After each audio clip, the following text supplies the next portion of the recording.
El objetivo es, en el momento en que se hace el diagnóstico de que su hijo tiene esta enfermedad, que habitualmente es grave, pues darles información general sobre cuáles pueden ser las expectativas y sobre todo apoyo psicológico para asumir ese diagnóstico, ¿no?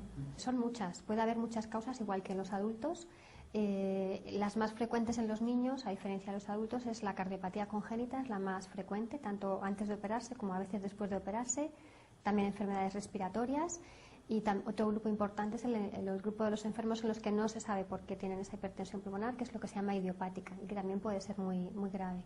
El problema es que los síntomas a veces, sobre todo en los niños, son muy poco evidentes, muy larvados. Los niños se quejan muy poco y el síntoma fundamental es la disnea, o sea, cansarse, pero los niños, cuando realmente se empiezan a quejar, suele ser en fases avanzadas de la enfermedad.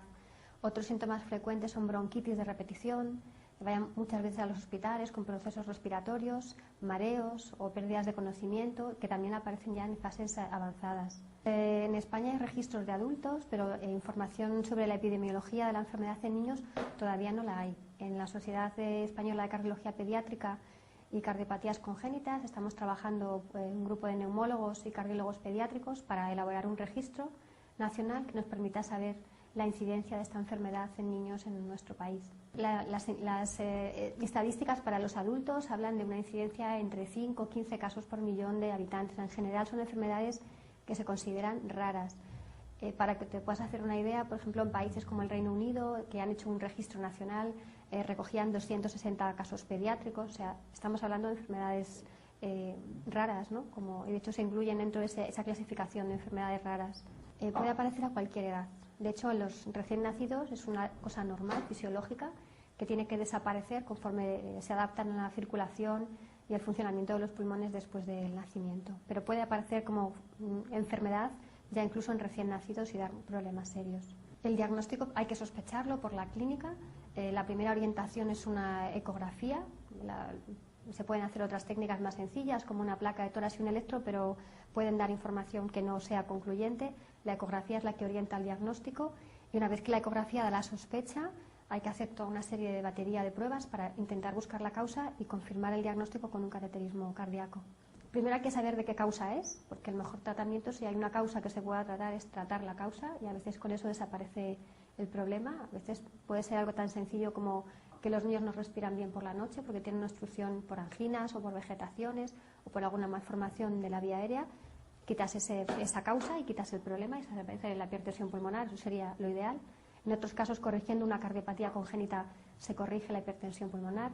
Y cuando no hay una causa tratable y ya es una enfermedad de los pequeños vasos del pulmón, hay tratamientos con fármacos. Las consecuencias pueden ser que es una enfermedad muy grave y que es potencialmente mortal. Cuando el diagnóstico se hace correctamente, se hace un diagnóstico etiológico bueno, la verdad es que en los últimos años se está viendo una mejora de la supervivencia y de la calidad de vida de los niños. Hay muchos tratamientos y a veces responden de forma muy espectacular y muy positiva. Desgraciadamente no siempre. Lo primero es un buen diagnóstico, porque si no quitas una causa, como digo a veces, como puede ser una obstrucción respiratoria que tiene el niño durante el sueño, por muchos medicamentos que des la causa va a seguir ahí, o corregir una cardiopatía. Y después hay tratamientos por vía oral, por vía inhalada, por vía parenteral. Cuando ya no queda nada, pues queda la opción del trasplante pulmonar cuando se han agotado todas las anteriores. Pues en el caso de los niños deben ser equipos multidisciplinares. Debe haber cardiólogos pediátricos, neumólogos pediátricos, pediatras, nutricionistas, intensivistas.